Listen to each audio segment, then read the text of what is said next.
ကျမမှာကလေး9ယောက်ရှိတယ်အဲ့ကလေး9ယောက်ဟာတစ်နှစ်ကျော်ပြီးအသားမစားရသေးဘူးဒါကြောင့်မို့လို့ကျမကောက်နေတာပါလို့ပြောတဲ့အချိန်မှာဆရာဟာနှလုံးသားထဲကနေတော်တော်ခံစားသွားရပြီးတဲ့နောက်ပိုင်းသူကအသားဆိုင်ကိုပြောလိုက်တယ်ဒီအမျိုးသမီးအတွက်လိုအပ်တဲ့အသားကိုခင်ဗျားပေးလိုက်ပါလို့ပြောတဲ့အချိန်မှာအမျိုးသမီးကပြောတယ်ကျမအသား1 ကီလိုလိုချင်ပါတယ်ပြောတဲ့အခါဆရာကသားဆိုင်ပိုင်ရှင်ကိုပြန်ပြောလိုက်တယ်အပတ်စဉ်သူ့အတွက်ခင်ဗျားအသား2 ကီလိုပေးပါလို့ပြောပြီးတော့တစ်နှစ်စာတစ်ခါတည်းငွေရှင်းပေးလိုက်တယ်အဲ့ဒီအချိန်မှာအဲ့အမျိုးသမီးဟာအယမ်းပျော်သွားပြီးစိတ်ထဲကနေပြီးတော့တခါတည်းလက်မြောက်ပြီးတော့အလှရဲ့ထားမှာသွားတောင်းလိုက်တယ်အိုးအရှင်ဒီပုဂ္ဂိုလ်ဟာကျမကိုပျော်ရွှင်အောင်လုပ်ပေးခဲ့တယ်အလ္လာရှင်သူ့ရဲ့အခက်အခဲတွေအားလုံးကိုပျော်ရွှင်အောင်လုပ်ပေးတော်မူပါလို့သွားတောင်းလိုက်တယ်အဲ့ဒီသွားကအလ္လာရဲ့ထံကိုချက်ချင်းရောက်သွားတယ်အဲ့ဒီအချိန်မှာဒီဆရာကပြန်ပြီးပြောပြတယ်ကျွန်တော်ဒီမျိုးသမီးကိုကူညီပြီးတော့ပြန်လာတဲ့အချိန်မှာတဲ့ကျွန်တော်စိတ်ထဲမှာအယမ်းတက်ကြွနေတယ်ကျွန်တော်အယမ်းပျော်ရွှင်မှုကိုခံစားနေရတယ်ကျွန်တော်လိုနှလုံးယောဂတဲ့တယောက်ဟာအဲ့ဒီအချိန်မှာအိမ်တိန်ကိုကျွန်တော်ကိုလာပြီးဖြိုခိုင်းမယ်ဆိုရင်ကျွန်တော်ဟာဖြိုနိုင်လောက်အောင်တက်ကြွလန်းဆန်းသွားခဲ့တယ်ကျွန်တော်အိမ်ပြန်ရောက်သွားတဲ့အချိန်မှာကျွန်တော်သမီးကကျွန်တော်ကိုကြည့်ပြီးတော့မေးတယ်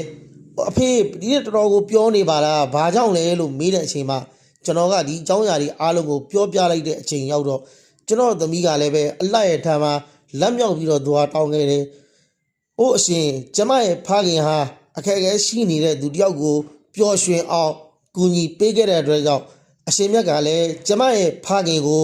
ပျော်ရွှင်အောင်ပြုလုပ်ပေးတော်မူပါသူ့ရဲ့အခက်အခဲတွေကိုဖြေရှင်းပေးတော်မူပါလို့သမီးကလည်းလက်မြောက်ပြီးတော့အလှရဲ့ထံမှာသွားတောင်းခဲ့တယ်။အဲ့ဒီနောက်ပိုင်းမှာဒီတပ်သူဆရာကအင်္ဂလန်နိုင်ငံကိုခေါ်စိတ်ဖို့ပြန်ရောက်လာတဲ့အချိန်သူ့ကိုစစ်ဆေးခဲ့တဲ့ဆရာဝန်ဟာခေါ်စိတ်ဖို့ပြန်လည်ပြီးကြည့်လိုက်တဲ့အချိန်မှာသူ့မှာနှလုံးရောဂါလုံးဝအရှင်းပျောက်ကင်းသွားတဲ့အချိန်ဆရာဝန်ကအံ့ဩပြီးတော့သူ့ကိုမေးတယ်ခင်ဗျားဒီယောဂဘလို့ပျောက်သွားတာတော့ခင်ဗျားဘသူနဲ့ကုခဲ့တာတော့ခင်ဗျားဘလို့ကုလိုက်တာတော့အံ့ဩပြီးတော့မေးလိုက်တဲ့အချိန်မှာဒီတပ်သူဆရာကဆရာဝန်ကိုပြန်ပြောပြခဲ့တယ်ကျွန်တော်ကအလ္လာဟ်နဲ့အယောင်းဝယ်လုပ်ခဲ့တာ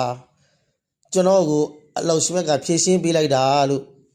သူကပြန်ပြောခဲ့တယ်အဲ့တော့ဒီအကြောင်းအရာဒီသင်ခန်းစာလေးကကျွန်တော်တို့ကိုဘာသင်ခန်းစာပေးနေလဲဆိုရင်ကျွန်တော်တို့နှလုံးသားတွေကထွက်လာတဲ့ကူညီမှုကိုပဲအလောရှိမြတ်ကလက်ခံတယ်နှလုံးသားတွေကထွက်လာတဲ့အရာကသာလျှင်အလ္လာဟ်ရဲ့ထံကိုပဲရောက်ရှိပါတယ်အဲ့တော့ဒီလိုအဖြစ်အပျက်တွေဟာကျွန်တော်တို့ဘဝမှာလည်းရန်ဖန်ရန်ခါကြုံခဲ့ဘူးမှာပါဒီဖြစ်ကြုံခဲ့ဘူးတဲ့အကြောင်းအရာတွေကိုကျွန်တော်တို့ပြန်ပြီးသတိရပြီးတော့ကျွန်တော်တို့ရဲ့နှလုံးသားကိုပြန်ပြီးလန်းဆန်းအောင်ပြုလုပ်ပါနှလုံးသားတွေကထွက်တဲ့အရာကသာလျှင်အလောရှိမြတ်ကရှိကိုတိုက်ရိုက်ရောက်ရှိပါတယ်